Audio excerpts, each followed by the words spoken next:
How's my pin, John? Looks good. Good. The tie's good, the pin's good. All right, then we're ready to go. Good afternoon, everyone. I hope you all had a great weekend.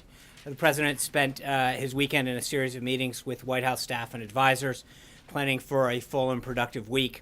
On Saturday, as many of you saw, the President had a working lunch with several members of his team, including Homeland Security Kelly, Treasury Secretary Mnuchin, Commerce Secretary Ross, Veterans Secretary Shulkin, and members of his White House staff, during which they discussed immigration reform and their efforts to repeal and replace Obamacare. Over the weekend, the Vice President went down to Louisville, Kentucky. He was joined by Governor Matt Bevin for a listening session with over a dozen small business owners from Kentucky to discuss the burdens that Obamacare has inflicted on their businesses. The Kentucky business owners shared in detail how Obamacare is negatively affecting their businesses and reiterated their support for repealing our current healthcare system and replacing it with one that actually works. This morning, after receiving his intelligence briefing, the President led another listening session on healthcare with Secretary of Health and Human Services, Dr. Tom Price. The President and Secretary Price heard from 9 concerned Americans from across the country who have been failed by the broken promises of Obamacare, as well as 2 doctors who have seen their patients suffer from the law's misguided rules and requirements. This listening session was another important step in the process of crafting and implementing an effective patient-centered healthcare. Americans have been watching their healthcare costs skyrocket, while their choices of providers, insurances, and insurers have dwindled for years. They've received those cancellations in the mail many as 3 times. They've seen urgent care and emergency rooms filled with people who can't afford their high deductibles and resorted to enduring the pain or sickness until they had no choice but to go to a hospital. They've had family members with chronic pre-existing conditions whose cost of health care is more than doubled. And they've been forced to let go of valued employees or frankly unable to hire more due to staggering workers' compensation increases.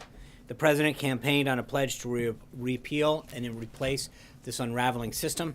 The American Health Care Act is one part of fulfilling this pledge. It's far from the only one. He's using administrative action to provide essential regulatory relief to insurers, increasing coverage choices, and providing lower premium options to individuals and families. He will continue to work with Congress on the additional legislation, the part of this 3-pronged strategy to increase choice while decreasing prices, including allowing health insurance to be sold across state lines, adding to the list of healthcare-related costs patients conduct with their health savings accounts, streamlining the process at the FDA so that lower-priced generic medicine gets to the market faster, inviting small business to band together to negotiate for lower health insurance for all their employees, and reforming the medical malpractice lawsuit system so that doctors are not forced to perform unnecessary and costly procedure and tests out of fear of future litigation. Our healthcare system is large, complex, and critically important not only to the health of our citizens, but to the health of our economy.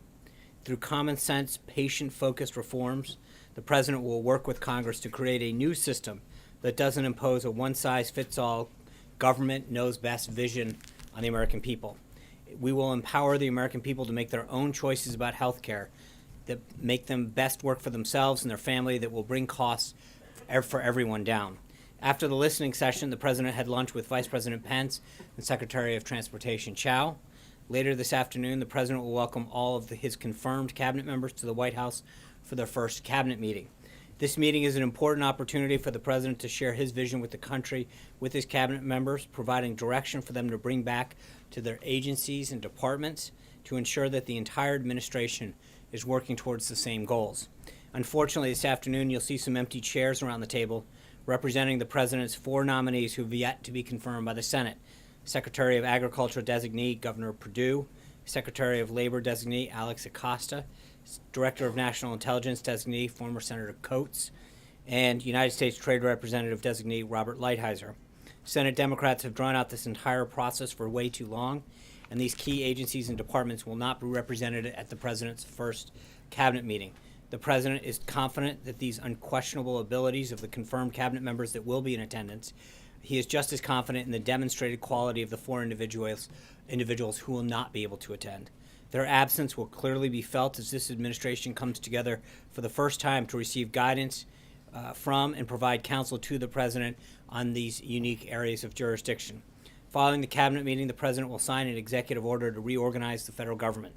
This order requires a thorough examination of every executive department and agency to identify where money is being wasted and how services can be improved and whether or not the programs are truly serving the American people.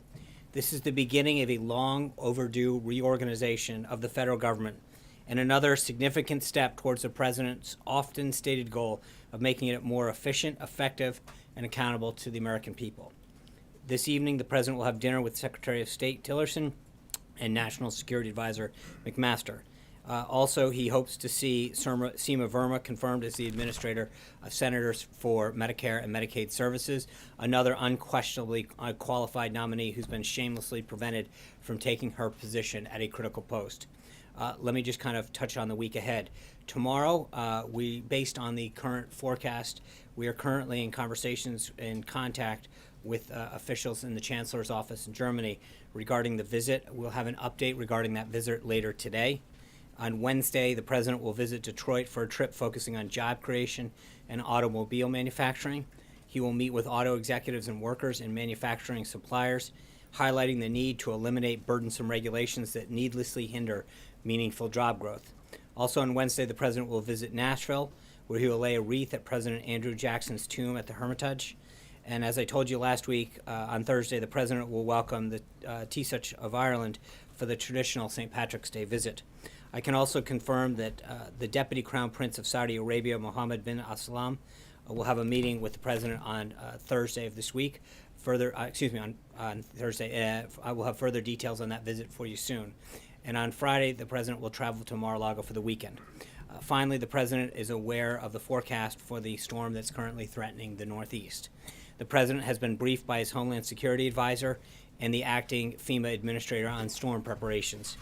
He has directed his intergovernmental affairs staff to remain in contact with governors and mayors in the path of the storm.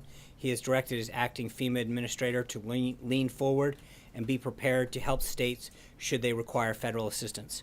We urge everyone to listen to state and local leaders and public safety officials to follow their warning and closure notice.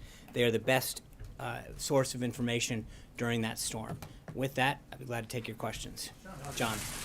Sean, if I could come back to the U.S. Attorney for the Southern District of New York, Preet Bharara, who was asked to resign along with 45 other U.S. attorneys. The president seemed to indicate not too long ago that he wanted Mr. Bharara to stay on in that job, that he was asked to resign like the other attorneys, and then he says he was fired on Saturday when he refused to resign.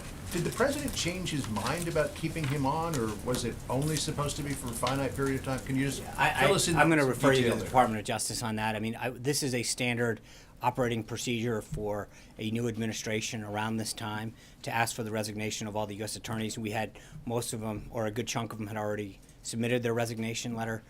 This is just the final swath of individuals who had not at this time. But this is common practice of most administrations. I understand that this happened at the DOJ and the request was from the DOJ, but there seems to be a White House connection vis-a-vis the fact that the president had actually asked him to stay on, and then the president apparently called him a couple of days before he was allegedly fired. Can you tell us what that was all about? And did the president change his mind? No, the president was calling to thank him for his service. This is a standard, as I said, a standard action that takes place at most administrations. Then Attorney General Reno sent out an almost identical letter in 1993. The Bush administration sent out a similar one as well. So, I mean, this is a very common practice for all political appointees, not just in the Department of Justice, but throughout government when there's a turnover administration, to ask for all individuals to do that. Major. Sean, yesterday John McCain said the president should either provide information about the allegation he put on Twitter a week ago Saturday about his phones being tapped at Trump Tower, or retract the statement. Today's the deadline. What's the president going to do? Well, let's be clear. The Department of Justice was asked to to send information down to Congress. It wasn't the White House that was asked to do that. Just so we're clear as far as what the request was. I understand that, and with the tweet, hold on. As Senator McCain said, Right. to clear this up. And I think if you look at the president's tweet, he said very clearly, quote, wiretapping, in quotes.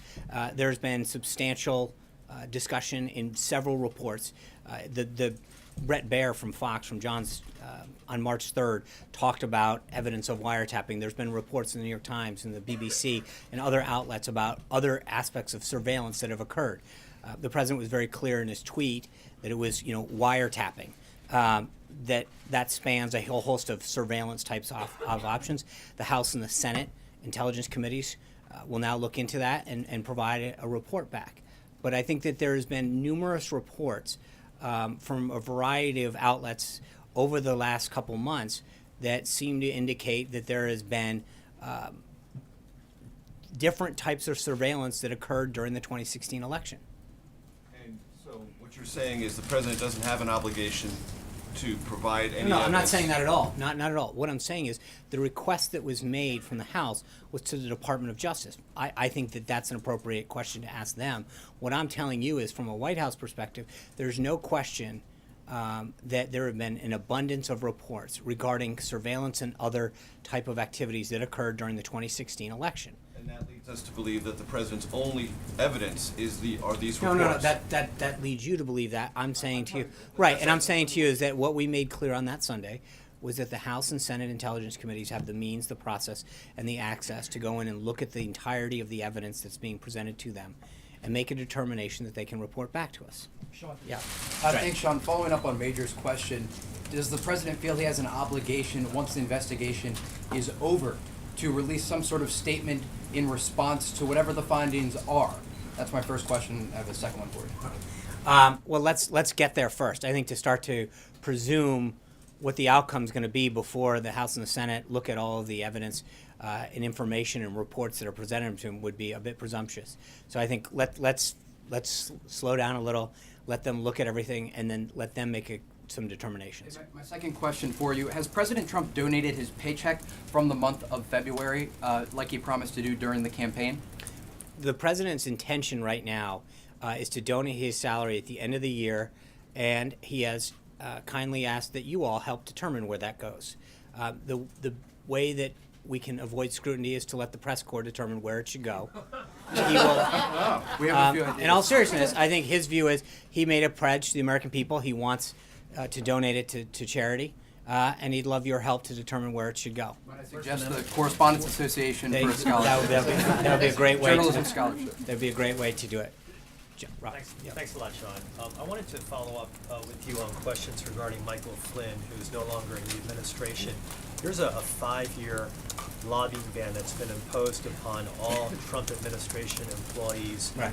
Does that also apply to Michael Flynn? Would he not be permitted to lobby now for 5 years because of the agreement that he signed when he became the National Security Advisor? That would be correct. I'd have to check and actually figure out when he signed or if he signed the form. But yes, all administration officials who come in are required to sign that ethics pledge, banning them from lobbying for 5 years, and then a lifetime ban on lobbying on behalf of any foreign government. And then related to that, what are the repercussions if an employee of this administration lobbies within 5 years? Where's the teeth? What's the penalty? What's the punishment that would be imposed on that particular Trump administration employee? I'd have to get back to you, John. I don't know whether that's a Department of Justice aspect or not, but I will get back. Yeah.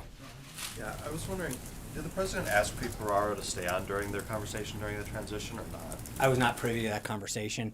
Again, I'm not really sure how it's relevant. At the end of the day, the Department of Justice asked all remaining 46 that at this time that they asked for all of them to submit their letters of resignation based on the same kind of precedent that was set during both the Clinton and then the Bush administrations in terms of the timeline and the format. Jessica.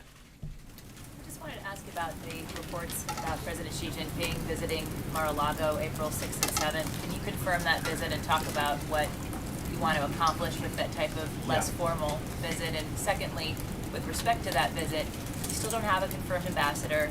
You don't have an assistant secretary of state for East Asia affairs. How does that affect your planning and ability to really properly brief the president and make sure he has a strong position?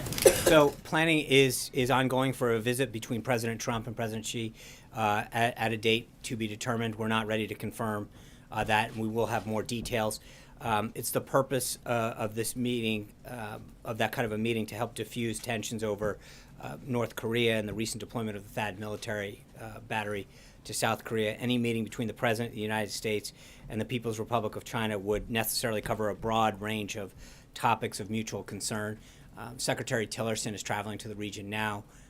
So I think as we go forward, we will have additional details on both the timing and the location of that when you go forward. The implication that you're saying Tillerson is traveling, that he's setting up the visit, Sean? I'm sorry? Is the implication of you talking about Tillerson's visit that he's going to be laying Well, the I groundwork just think, for the he's dates? in the region. I'm sure that in his visit to Japan, South Korea, and then China, that preparations will come up as well as areas of mutual concern. Yep. John, there's been a rash of. You just jumped Me or here. no? What's that? Is it me? Sure. okay, go, Let's go. go one All at right, a time. fine. There's been a rash of attacks on LGBT community centers throughout the nation. Over Yeah. the weekend, the community center here in D.C., Casa Ruby, was attacked and a transgender staffer was assaulted. And this follows similar attacks that have taken place in recent days in Orlando, Florida, New Jersey, and Oklahoma. This is not unlike the anti-Semitism that the president has already denounced. Will the president also denounce these attacks? Sure. I mean, I think one of the points that we've made in previous statements on this is that this is not the way that we as Americans solve our differences. We don't attack each other.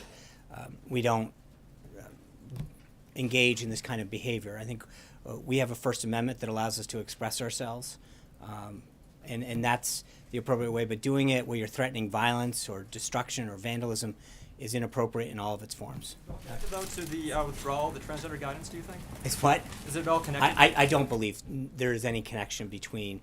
I think that would be a stretch, to say the least. Yes, ma'am. Thanks for taking my question. I wanted to ask about North Korea. You mentioned North Korea. Can you tell us a little bit about the review of North Korea right now, and what direction you think the administration is going in terms of the relationship, trying to manage the threat from North Korea? Well, as I mentioned, Secretary Tillerson's headed to the region. He'll meet with his counterparts in South Korea, Japan, and then ultimately in Beijing. That's obviously going to be a major subject. And as I mentioned, when we ultimately meet with President Xi and others, that'll be a discussion of something that he's talked about prior to the resignation of the last South Korean president, was something that had been part of an ongoing discussion. So there's an internal review that we continue to have, but then there's obviously a geopolitical conversation that we're having with partners in the region as we look to contain North Korea's military threat. Yeah. Thank you, Sean. Can you confirm that any cooperation with Russia with regard to Syria is off the table? And if not, is it fair to say that the forthcoming anti-ISIS plan does include some sort of cooperation with Russia? Well, I'm not going to get into what the plan. I mean, the plan's not done yet. As I mentioned a couple days ago, Secretary Mattis was briefing the principals, and that plan is continuing to evolve. So I'm not going to start to rule out one country, but I think the president has been very clear in the past that if a country shares our commitment to defeating ISIS and we can work to them in an area of shared mutual concern, then we will do so. Second question. The Kremlin spokesperson said that Russian President Putin and President Trump will meet at the G20. Can you confirm that? And would the White House rule out a possibility of a meeting before that? I will follow up on that. I don't have a date. I know that the team is working very actively with respect to bilateral meetings at the G20. I don't have anything for you on that, Roberta. Director Mulvaney said yesterday that he felt the Obama administration had been manipulating the unemployment rate. I'm wondering if that's a view that the president shares, and what evidence is there of that? Yeah, I think he was clearly referring to Obamacare with the number of people, but I would refer you back to him and his comments with respect to how he characterized that. I think he can discuss the precise nature of what he meant on that. Does the president feel that the Obama administration had been manipulating I the know. I unemployment think rate? you know what the president's view is. He's made it very clear in the past what his comments were on how those numbers were articulated in the past. And I think there's a question between the total number of people that are employed. And the president's comments in the past have reflected that his big concern was getting to the bottom of how many people are working in this country, and that the denominator, meaning the percentage rate of the total number of people is not the most accurate reflection of how many people are employed in this country, how many jobs we're creating, how many people are getting back to work, how many companies are committing to hiring more people is a much more accurate assessment of where we're headed as a country, where our employment is, where our economy is headed. But to look at a number and say we have 4.7 or 4.8 or 5.9% unemployment is not necessarily an accurate reflection of how many people are actually working, seeking work, or want to work. And if you know how they conduct those surveys, there's a lot of times when people, whether they're older or younger, or because of how long they've been searching for work, are not considered statistically viable anymore, and they're washed away. So I think how you look at the percentage of people working can sometimes be a manipulated number. The number of people that are added to the rolls every month, is a much more accurate understanding of what's happening in the economy. Cecilia. I just want to clarify your answer to Major's question. So will the DOJ and or the administration comply with the deadline to supply information Well, today? remember, it's the DOJ. I mean, again, it's not the request was made of the DOJ, and so it's the proper venue to ask that question of is the Department of Justice. But surely the White House knows whether We there can't is do- or is not No, evidence don't. You yet. can't, because it's interesting. In the past, whenever we've had these conversations with another agency, the accusation from the press corps is that we're interfering in something. So you can't have it both ways. You can't say that we're interfering with someone when we talk to them. When we don't talk to them, it's surely you must know. So in this major, hold on, hey, major, Cecilia's asking a question. This is So to follow please, up on his point. I understand This it. I comes from saw the the president, TikTok. so- I understand it. That doesn't mean you get to jump in, Cecilia. To follow up on Major's point, though, this is a tweet from the president. Doesn't the president have an obligation? And he to does, and I prove think that the we've ev- made to it make very the evidence clear? right, When and he- we've made it very clear that we expect the House and the Senate Intelligence Committees to do their job. I think there's a preponderance of reports that continues to come out about surveillance and actions that occurred during the 2016 election. Once they come up with their report, and it was asked earlier today, I think we can talk about the conclusions of that report. But at this time, you can't say that we're going to shift it off to the House and the Senate and then comment every day. That was the entire goal of asking them to look into this further. But will the DOJ comply with I- this that- deadline today? I- thought I- it was I okay. assume- I understand. My understanding is that they will, but again, I would ask them what their intention is, and I believe there are certain things that they can and can't do in terms of classification and stuff. But I would leave it up to the Department of Justice to answer for the Department of Justice. Caitlin.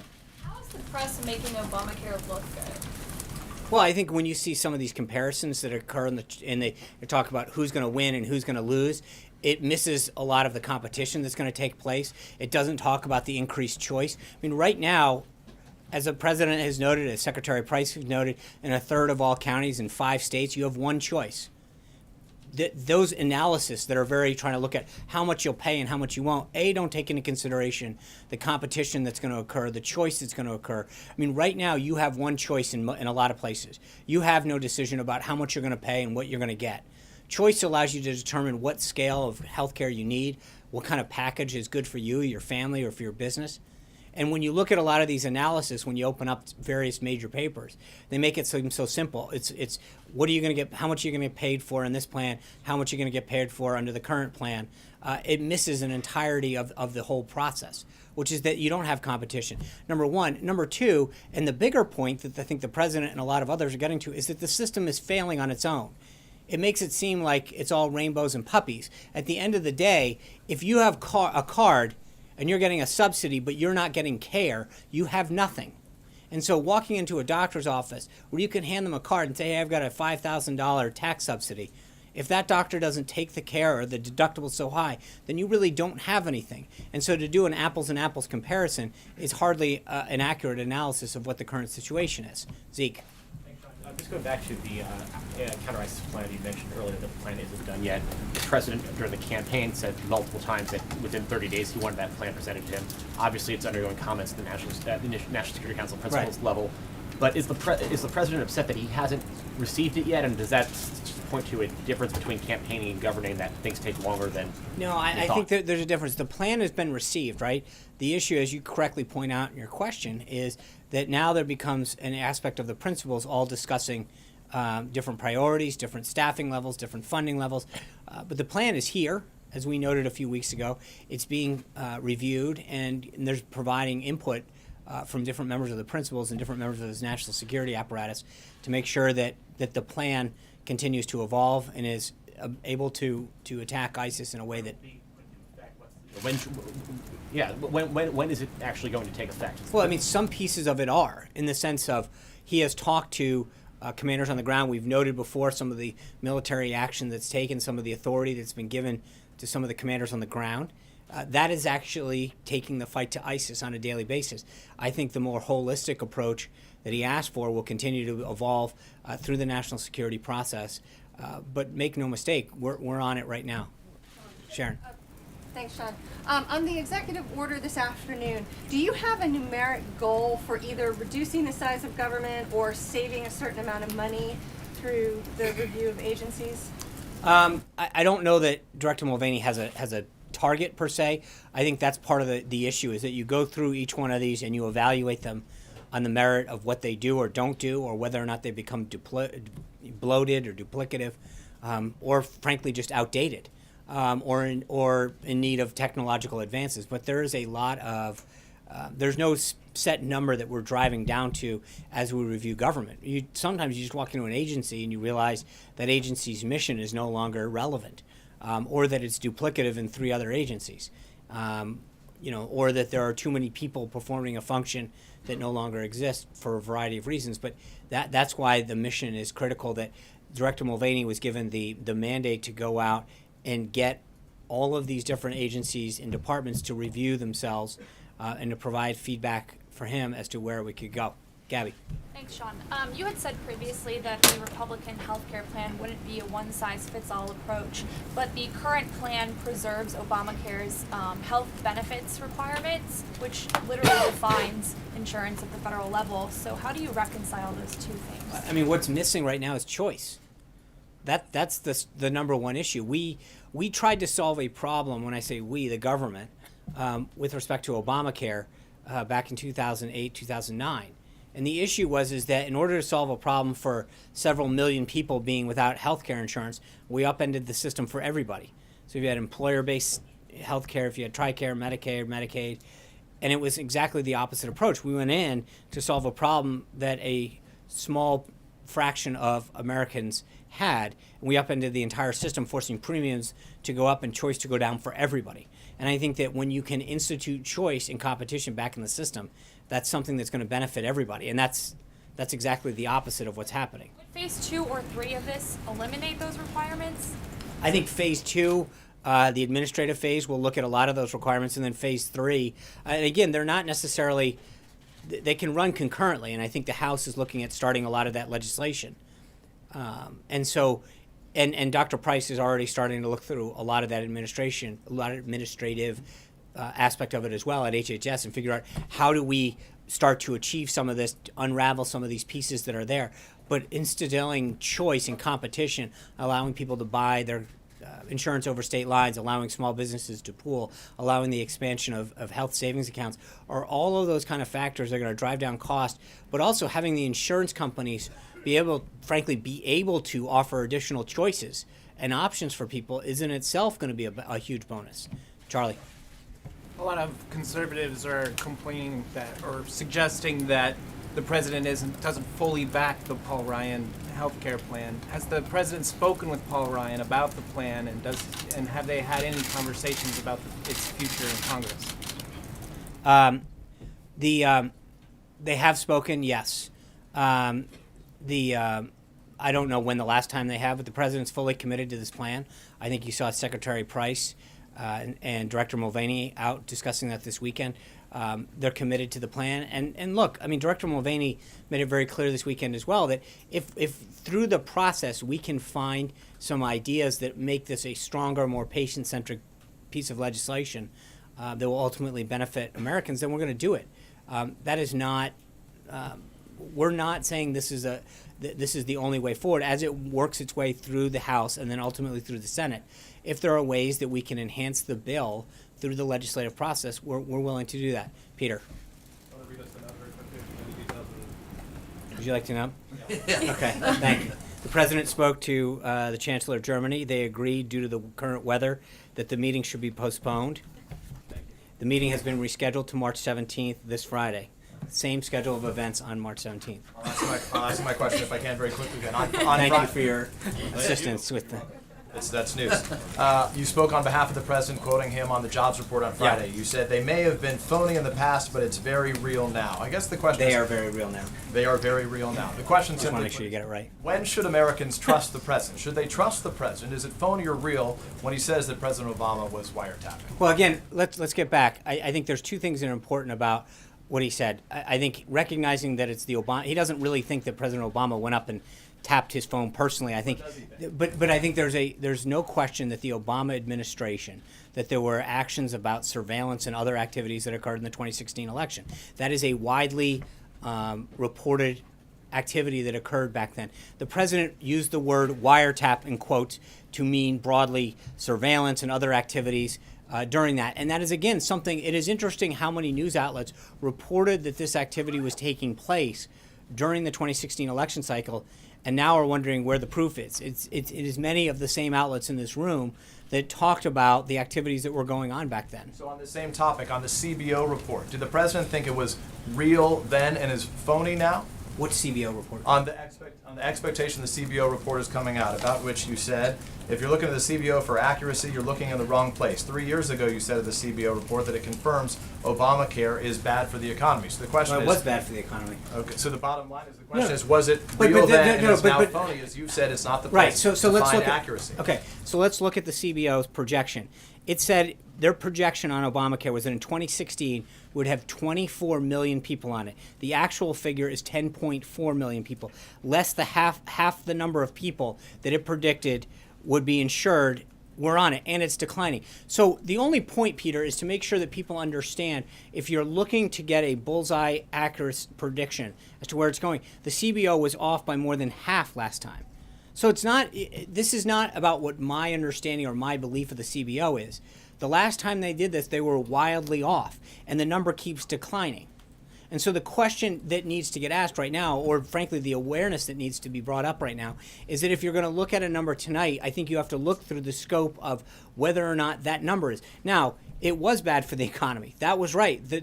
You can glean that in terms of the direction, what the impact that it had. But as far as their numbers go, on the number of people that they predicted back then would be covered now, they were off by more than half. I guess the question is, when can we trust the president when he says something's phony or when he says it's you real? asked a question about CBO, and now you're conflating it with the question of the president. No, I the asked question the is about wiretapping first. Okay. And then we went on to CBO. So the question in simple terms is, when he says something is when he says something, can we trust that it's real? Yes. Or should we assume that it's phony? Well, no. Suggest that it's real. Absolutely. How can we believe that it's real when you just told us that it was phony then, but now I it's did real? not tell you that, Peter, and you're trying. You told us on Friday that the president said, you didn't, the president said the numbers were phony then, but they're very real now. So how can we trust Well, I also anything I think he says there's a that big. he won't later say, actually, it was the hold opposite? Hold on. I think the difference is the president was talking then and now about job creation, the number of jobs. The issue that he brought up in the quote that you're talking about was the percentage of people who are unemployed.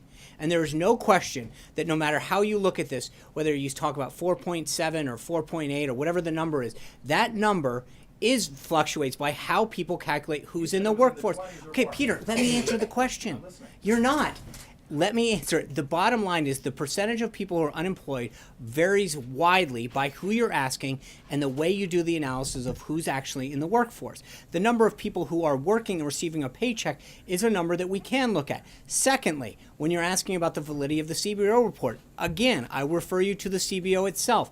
The number that they issued that would be insured in 2016 was 26 million people. The actual number is 24 million. The actual number is 10.4. That's not a question of our credibility. It's a question of theirs. Do you have anything more? The bottom line is, the question that you still have not answered is, can you say affirmatively that whenever the president sends something, we can trust it to be real? If he's not joking, of course. I mean, but in that case, hold on. But no, you're asking. Hold on. Start over again with joking. Okay, no. But your point is, if he's, every time that he speaks authoritatively, he's speaking as president of the United States. Like More than 3 million Americans voted illegally. Was and he still believes that. Was he joking, or does he believe it? He does believe it. Thank you, Julie. I have a healthcare question, but first, can we just get an answer one way or the other about whether the president directed the Department of Justice to respond to this? No, he did not. So, does he plan to? Answer the question. Okay, so on healthcare, Secretary Price said on Sunday that nobody will be worse off financially and more people will be covered than are currently with the plan that you guys are pushing. Paul Ryan acknowledged that people are going to lose coverage. So what is the goal here? You just said you're open to modifications to the plan if you find that there's a better way to do it. Is the goal that people not lose coverage, or is the goal that... Well, again, but there's a false argument there, which is that they have coverage. People have cards.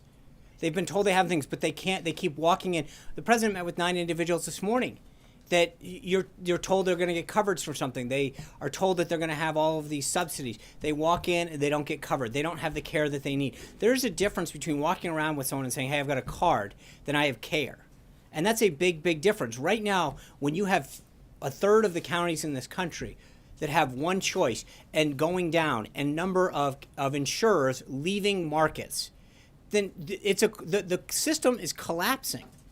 So the question has to be to everybody who's not with us on this is, what is your alternative? Because right now, the current system of Obamacare is failing every American who has Obamacare. And frankly, for those who don't have Obamacare, for those who have employer-based insurance, for those who have, TRICARE, Medicare, it's driving up the costs. And in the cases, especially for those who have Medicaid, Medicare, or TRICARE, they're going into doctors' offices more and more who are telling them, we don't accept that. Quality and about cost. I'm asking about coverage. But that's the point, is that you're missing the point. If you keep talking about coverage, care is what matters. If you can't walk in and get seen, if you can't get a doctor to see you, then you don't have coverage.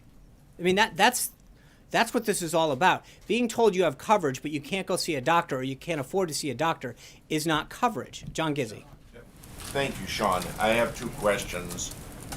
First, Democratic leader Pelosi said on Friday that every single Democrat would vote against the American health care plan, the plan backed by Republican members of Congress and the administration.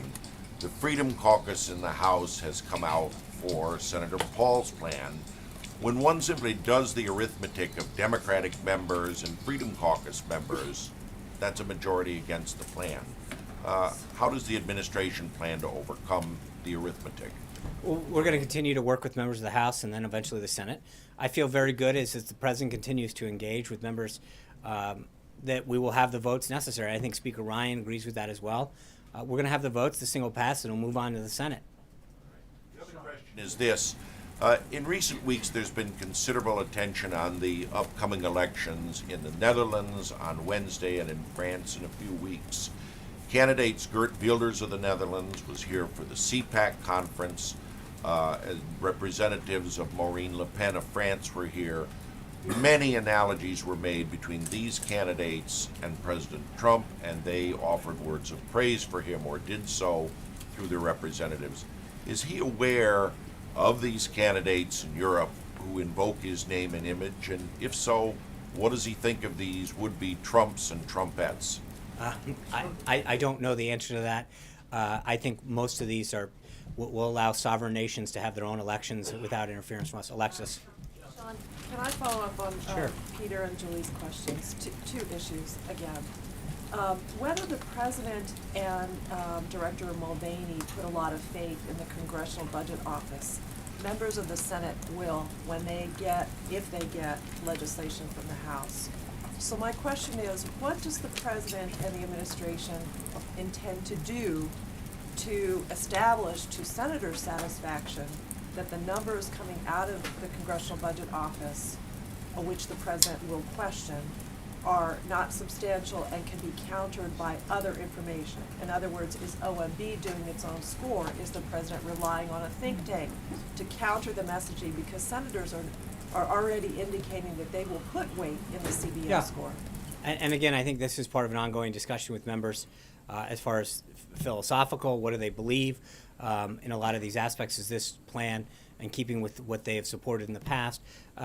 Obviously, they're going to look at the score. I get it. That's part of it. And there are pieces of it that they may, historically have more weight in than others. But I think this is going to be, as I mentioned to John, I mean, it's an ongoing conversation with members of the House and ultimately the Senate with respect to whatever comes out. But in the same way that members relied on the score last time, they were way off. And I think that we have to remind them that, if this is what you're basing your vote on, you have to look at, the historical context in which that information was provided. I think that's an important, aspect to how they do it. But I think there's going to be a ton of factors that people rely on as they do this.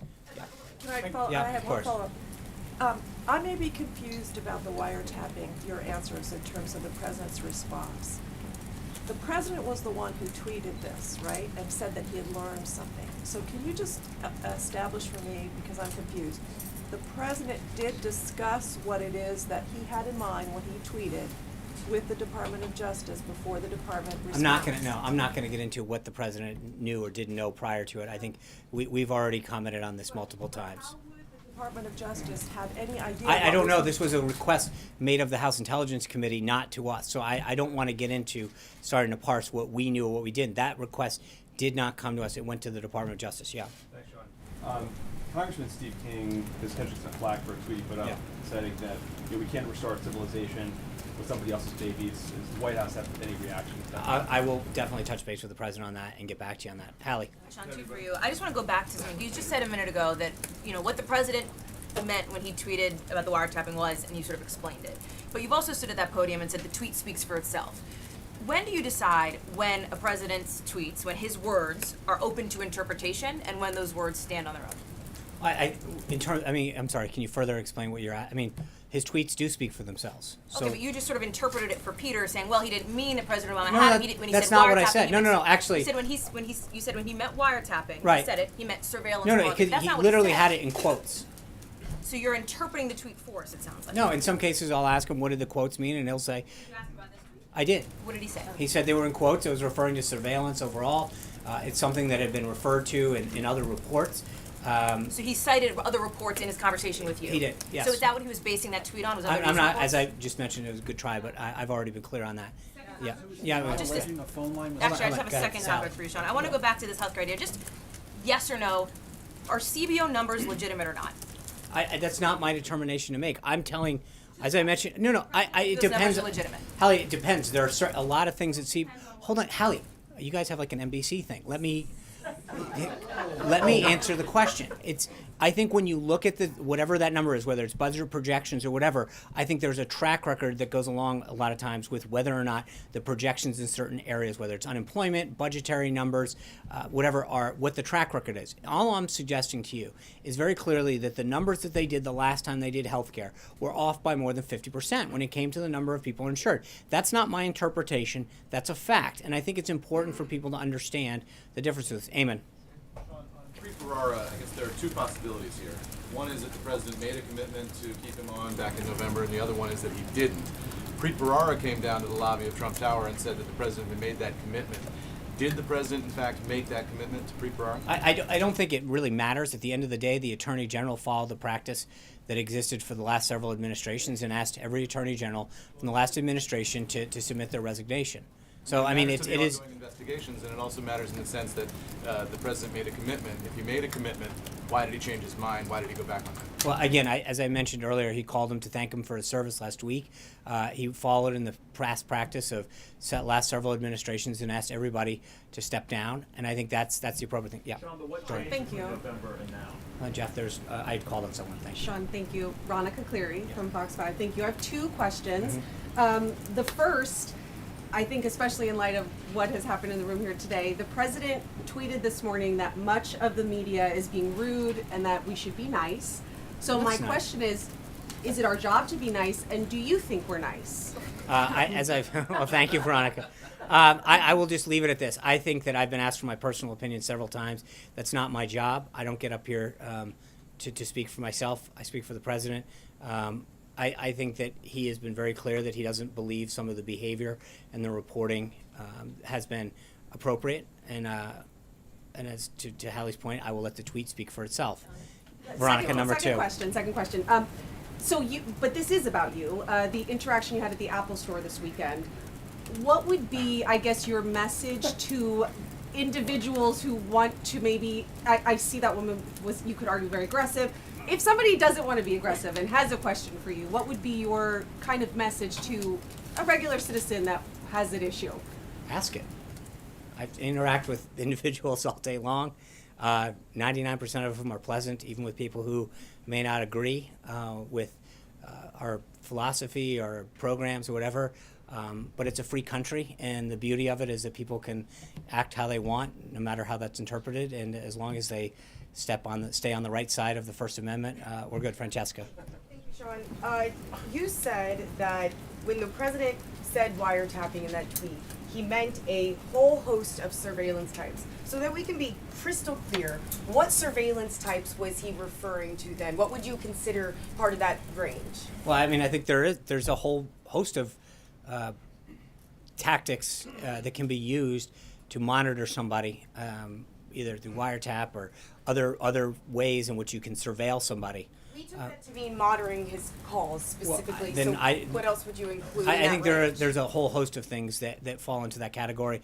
So I'm not sure how you took it, but I think there is a wide range of ways in which somebody can be monitored or followed up on. And I think that if you contacted, one of the law enforcement agencies, they will provide you with a whole host of ways. Thank you all. Be safe tomorrow with the snow. Thank you very much. Take care. Stay safe. Are you briefing tomorrow?